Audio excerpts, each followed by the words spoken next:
Good morning, and welcome to another episode of Cybersecurity Amplified and Intensified with your host, Eric Taylor, and myself, Shiva Maharaj. Today is another edition of our Q&A, or submitted by our loyal listeners out there, all two of you, or maybe more. Let us know how many you are. How's it going, Eric?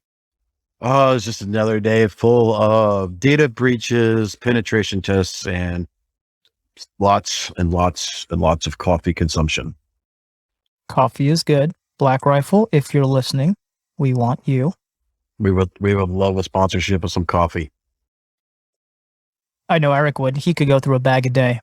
Probably. So what are we kicking it off with today? What's the first article submitted by our listeners?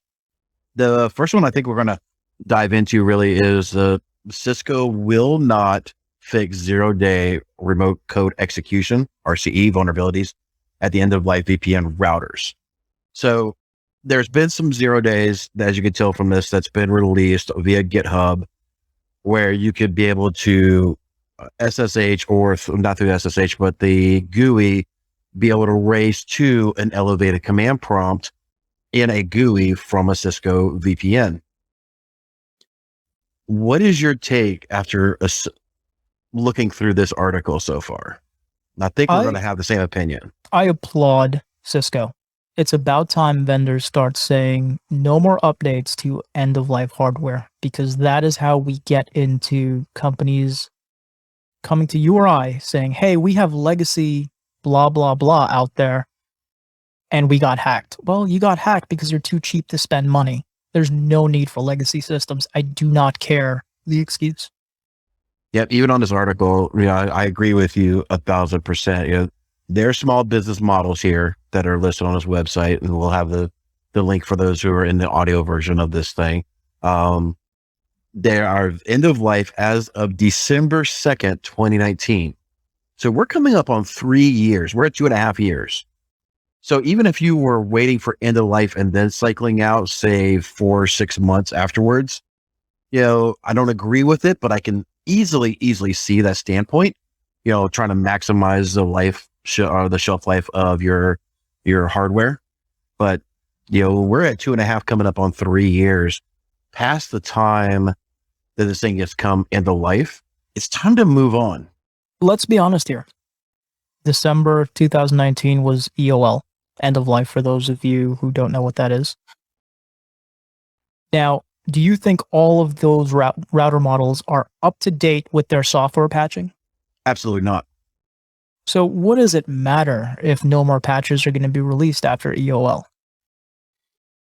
You would think that they would just hopefully, they as in the clients or MSPs or anybody that's, selling these things and using them, that they would eventually get themselves together and get a newer model, right? But that would cost too much. That would cost a fraction of what you or any other IR firm would charge post-incident. What are you talking about? That's madness. I get it, but at the same time, you have to invest in your technology. You got to invest in your security. If you're not going to do it, who the hell is? Your insurance company when they have to pay your ransom? Yeah, like that's going to save you.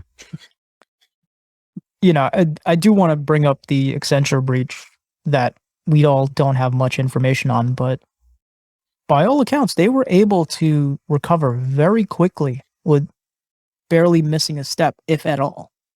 And I'd like to see more businesses, small, medium, large, enterprise, get to that point. I'm wondering if they just had really, really damn good backups. I think the Accenture bench goes deep, and they have the capabilities, and they do what they say, as opposed to most providers who, they're like, do as we say, not as we do. Mm-hmm. Absolutely. Sorry, I got to turn on this.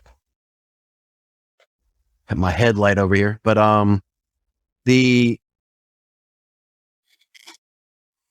are, I don't know much about them, right? So I'm going to go out on a limb and make some assumptions that they are, from all accounts that we see so far, they seem like they are what we call tip of the spear. They actually like you said, they eat their own dog food. They are, actually doing things correct. So I would love to see a postmortem, even if it's, by them or somebody else that could just attest to the findings and their actions that they've done. But like, this is how we recovered so fast. Well, they did come out and say they just restored this. They isolated the intruder, then they restored from backups, and that's it. And they hired a third-party firm to come in to do the IR because they thought it would be a conflict of interest for them to do it themselves, which I think they get 3 for 3 there, 100% A plus. And, I if more firms can respond like that, ransomware would be less of a hassle. Mm-hmm. Absolutely. Absolutely. So yeah, definitely if what they are saying is true, then massive hats off to them. They did a job why well wouldn't done. it be true? No company's going to lie. Come on now. Oh, like the pipeline? Yeah. Colonial pipeline? Yeah, we didn't pay it. Oh, crap. Sorry. Oh boy. Allergies. What can I say? No, so you can't be doing that. If we ever get Black Rifle Coffee to do sponsor us, I can't be spewing coffee all over my desk when you make me laugh. Challenge accepted. So the next topic we want to go into before this conversation gets wildly off track here. Chase Bank actually leaked their customer information to its customers. This is a freaking interesting story where they flat out, they just don't care. They're like, sorry. We actually sent you information for another customer, and we're going to send you some free credit monitoring. I see something there that says Experian. Another dumpster fire of data leaks. So here's my take on this, and I did a hot piece on LinkedIn, my little douchey posts with a nice little blue fluorescent background. But here's the thing. As long as data collection is an asset on a company's balance sheet and not a liability, this will continue to happen. And there's no way that any of this is ever going to stop unless there is a measure in place to fine the company for these data breaches. For, I don't want to call this negligence because, these things can happen to anyone, but there should be processes in place to mitigate these things. Exactly. The one thing that I would just want to hold on there for a second that you mentioned too, but they simply say, we are sorry for letting you down, quote unquote, again. I added that part in, but would like to offer you 1 year free credit monitoring through Experian. Identity works, states Chase. So I'm going to give... Sorry, go ahead. I just think that this is like, hey, sorry we stuck you up, held you at gunpoint and robbed you. Go down to this crooked cop, and no watch out for you that we paid off. It's like, let me just refer one bad person to another bad person. I don't think this is helping anything. Yeah, I wouldn't call Chase a bad person in this case. Yes, it was probably a mistake. They came clean about it. And, well, actually, I don't know how they came forward with this, but Experian, man. Multiple breaches of hundreds of millions of people with social security numbers, addresses, date of birth, everything PII you need to take over someone's life. And nothing happens to them because they have really good lawyers and really good lobbyists. Yep. It's really bad, man. It really is. There is another bill on the floor for breach notification for banks that some of the banking institutions are trying to go against. They do not want to have to notify within 24 hours of a breach. They're asking for 72. I think 24 hours is enough to say, hey, we had an incident and we will provide you information on an ongoing and as needed basis. But at least let people know. Is there a current notification bill that has been passed where they have to do a notification at all? I don't know. And furthermore, I don't even know if they follow these things because you and I both know institutions, companies that have had a security incident and they have data on New York State residents who fall under the New York Shield Act. which classify a breach as unauthorized access, which I love. It's not proof of exfiltration, blah, blah. It's unauthorized access. And one company in particular still has not notified New York State. Mm-hmm. So until these things are going to be enforced, everyone's data is going to be on the dark web. And pretty soon, once everyone's information is on the dark web, they're going to have to look for other ways to monetize this stuff, meaning the bad actors. Well, that really brings into what our last article will be in just a moment. But looking back over I spent some of this week looking back through all the breaches and everything like that from all of my feeds over the various ransomware actors and a couple of the folks that actually sell the information on the dark web, Tor network, but we call it dark web. It sounds sexier. It does sound and sexier. more dangerous, so therefore it markets better. Dude, I ain't gonna lie. You freaking go to you try to click on the wrong thing on the Tor network, and you're going to see crap you're never going to be able to get out of your head. And so that's why I just click on the links you send me. Just a second, I need to send you a malicious PDF real quick. So this next one really is one that especially hits home to me because we are, everybody in my organization has T-Mobile. I don't know if we are part of this just because our plan is still a quote unquote Sprint plan and hasn't fully transitioned over to T-Mobile yet.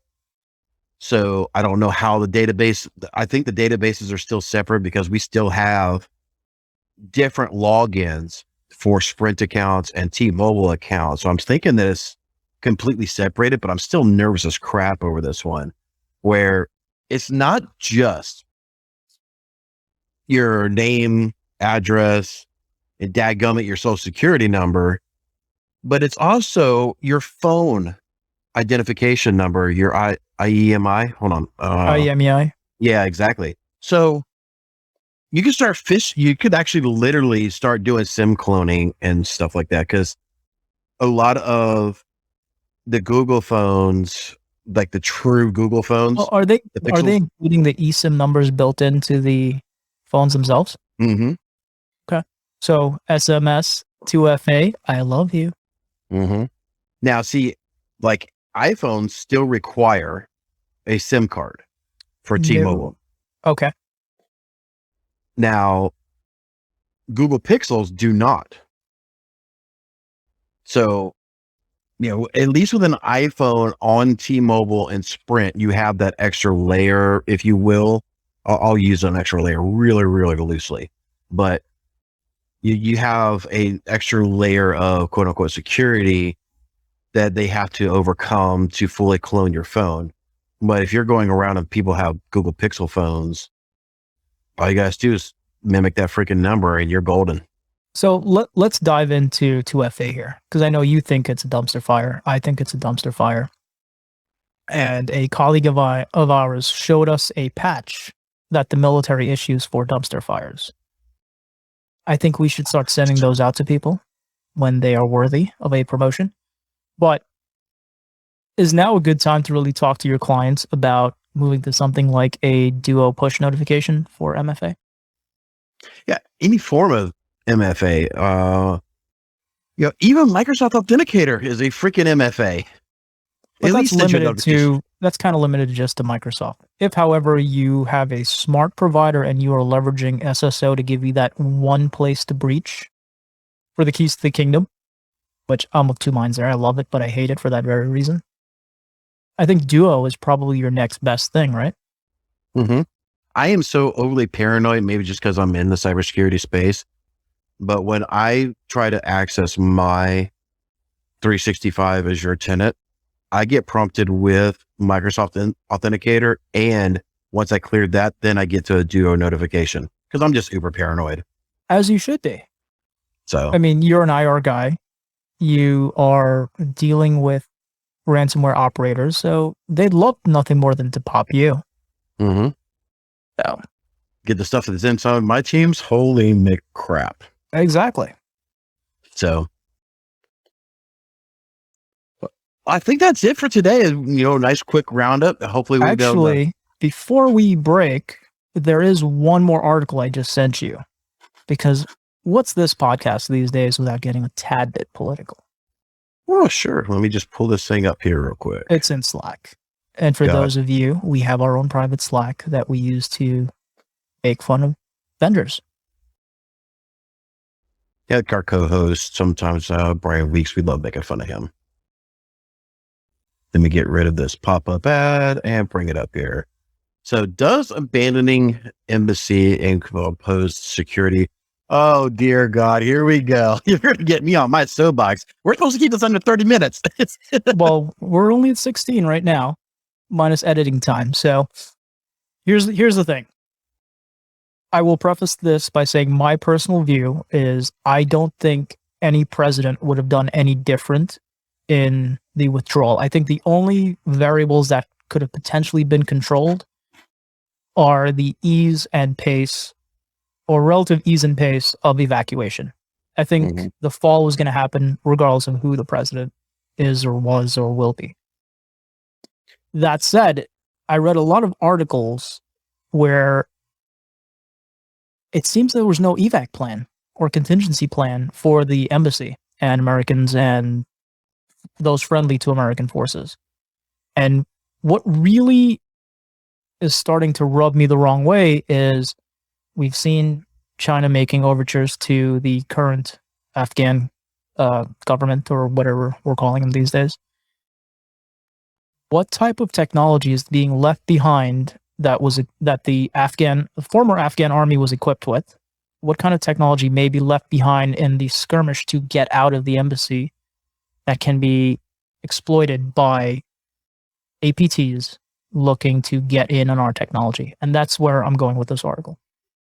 Yeah, so I've seen some unofficial reports, but through history, we've seen a lot of this stuff where the embassy was being turned into a dumpster fire, literal dumpster fire. They were burning, not shredding, but fucking burning classified documentations inside of the embassy. We have seen reports where the Taliban is learning how to fly the Black Hawk helicopters that were there. We've seen reports of the Mark 19 grenade launcher, over 3,000 of them being left there. I agree with you. Should we get out? Yes. The reports that all the generals, all the people that were in the quote unquote information security space, whether they haven't said, or I haven't seen any, I should say, whether it's, CIA, NSA, military intelligence, whatever the case is, that if we do this in the way that you're projecting, this is going to end fucking horribly. This is a bad way of doing this. And there's people who's come out on the news saying we have given this current administration so many names, where they're located, all this stuff, and they're not doing anything. It is literally like, the way I look at this, it's like a kid just had a temper tantrum, picked up this ball, and is walking the fuck home. I don't think it's that. I think the government, again, it could be the previous administration, this administration, or the next one, whatever incarnation. I think they're just tired of spending money to play whack-a-mole. It's, you can't keep an occupying force and continue to burn billions and billions of dollars every year when our economy is as fragile as I think it is, at least. And we have other things to focus on. We're not Team America World Police. Durka Durka. We have been for so many centuries, though. We have been the world's police. It just does. Oh God, here we go. But when China goes and says, look what America is doing, they're not going to be around to help you when the shit hits the fan. They're just going to pack up and leave. Again, that spoiled child who gets pissed off, takes his ball and walks home analogy. But that was going to happen anyway, whether it was today, last year, next year, 5 years from But I now. think it's because of the lack of planning of getting our assets, our own citizens, the folks that were told, look, you help us, we'll take care of you. The lack of taking care of these fuckers, I should say fuckers, but these people, I think it was doing it. I think we should have left through Bagram. Bigger facility, not easier, but easier to. Bagram Air Base would have probably been the better place to make the last stand for the evac and not the Kabul airport, because Bagram's bigger. You can move more volume through it, and you could probably get this done. But, listen, it's 6 of one, half does the other. Everyone's Monday morning quarterbacking this thing. I just hope they get our people out safely, quickly, and we can move on to our cyber warfare with, the fantastic China. 4 nations of China, North Korea, Russia, and Iran. So, and I hope that the embassy actually destroys anything that is technology related, not to give anyone insight. Yeah. Thankfully, I haven't seen any reports where the embassy was overtaken during our occupation. Well, I think we've learned a few lessons after Benghazi and a couple of the other incidents. So hopefully, we're well on the way to getting the people and technology out of there, or at least destroying the technology to the point where it's not usable. Yeah, let's not go down Benghazi. I'll start freaking cursing a lot. We could do a special episode for that one. Oh, gosh. I promise I'll bring the crayons. For those of you who don't know what we're talking about here, and I say this with peace and love, Eric is a former Marine. No former, but yeah. But I think that's it for me today. Me as well, man. If you've made it to the end of this episode, we want to say thank you so much for tuning in and enjoying it. If this is of value to you, you've got enjoyment, please do us a favor. Refer this to somebody, send it out on Reddit, send it out on LinkedIn, send it to your email. Help us spread the word. If you're on YouTube, please subscribe, tune in. And if you're listening to this on the podcast, please give us a rating and let us know how we're doing. Until next time, thank you so much for tuning in.